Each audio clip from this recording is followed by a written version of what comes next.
ike berpegah 6 tahun ku jai kulamin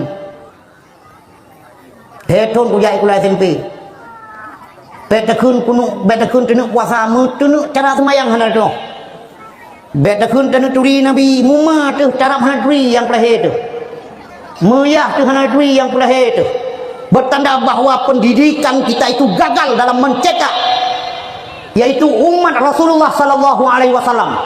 Pendidikan kita hari ini gagal dalam mengurus yaitu umat Rasulullah Muhammad sallallahu alaihi wasallam. Sehingga cukup jai umat Nabi jadi pencuri. Sehingga cukup jai umat Nabi dum jadi perampok. Sehingga cukup jai menepurah umat Nabi jadi tukang judi. Ini kenapa? Ini disebabkan gagalnya pendidikan. Dia bupati korupsi, koruptor. Dia kepala dinas koruptor. Dia gubernur koruptor. Ini kenapa? Gagalnya pendidikan. Maka bahwasanya Allah memberikan saya kesadaran. Aku baik gulai aku. Padahal baik gulai yang cukup mengat pada jai gulai ngawai nang sepat tebe. Taduk kan ngan ada wado tu taduk ngan ada gok. Hotel SMA taduk ngan kak kan ngan kak dro taduk ngan kak gok. Hotel tam kim sang lagi ngan kak dro gede. Menyantru awak ming itu juga hendak lagi kak dro gede. Yang kecil ilung pegah hotel dia tamat perguruan tinggi, bab perguruan tingginya pi masya-Allah kata duk rengkak gop, duk ngadik gop. Orang yang hotel jit pegawainya nanti hayu long pegawai. Teduk ngan perumuh gop. Iduk ngan lepo gop. Ijeb ieu ngan perumuh gop. Ipajoh bu ngan perumuh gop.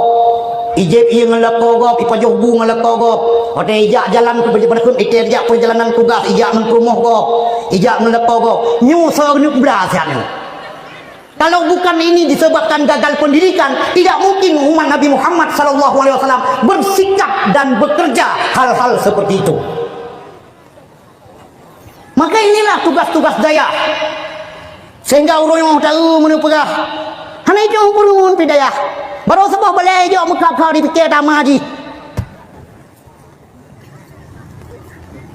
Baru sebuah bilik hijau muka kau ni kedai yang kalau tat udaya lang si chon si gai di pen si di bayar rupiah ke guru udaya yang sang kalau tat muka kau kedai an sangat tain datuji. Kenapa hal ini seperti terjadi pada orang-orang kita? Padahal mereka itu orang Islam, padahal mereka itu orang beriman. Karena keislamannya bukan Islam yang kokoh, karena keimanannya bukan keimanan yang kokoh, maka seperti inilah kepemimpinan mereka.